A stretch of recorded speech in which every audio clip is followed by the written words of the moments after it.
দেখো, এই ফ্রি ফায়ারটা সামান্য একটা গেম হলেও এটা যে অনেক মানুষের জীবন পরিবর্তন করে দিয়েছে, আবার অনেক মানুষের জীবন যে ধ্বংস করে দিয়েছে, এটা আমাদের সকলেরই জানা।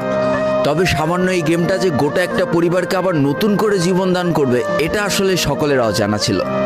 হ্যাঁ বন্ধুরা, আজকের গল্পটি এমনই একটা পরিবারকে নিয়ে যারা এই ফ্রি ফায়ার গেমটাকে একেবারেই সহ্য করতে পারতো না, বরং তাদের সন্তান যখন এই গেমটা খেলতো তারা আরও উল্টো বকাবকি করতো।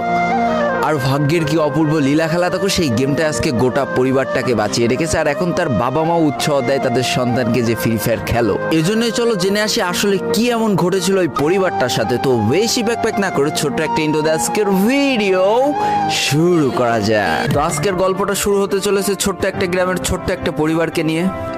বাবা মা এবং তাদের দুই সন্তান অর্থাৎ দুই ভাই, ছোট্ট একটা পরিবার, খুব সুন্দরভাবে তাদের জীবনযাত্রা চলে যাচ্ছিল।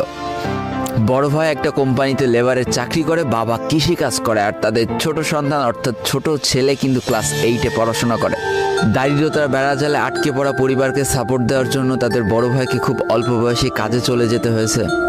এই জন্য বড় ভাইয়ের পড়াশোনাটা ঠিকমতো হয়ে ওঠেনি। তবে বাবা মার একটাই স্বপ্ন ছিল যে তাদের ছোট সন্তান অর্থাৎ ছোট ছেলে যাতে উচ্চশিক্ষায় শিক্ষিত হয়। এই জন্য বাবা কৃষিকাজ করলেও সারাদিন মাঠে তুমুল কষ্ট করে এসে বাসায় যখন এসে দেখতো তাদের ছোট সন্তান পড়াশোনা করতেছে, সমস্ত কষ্ট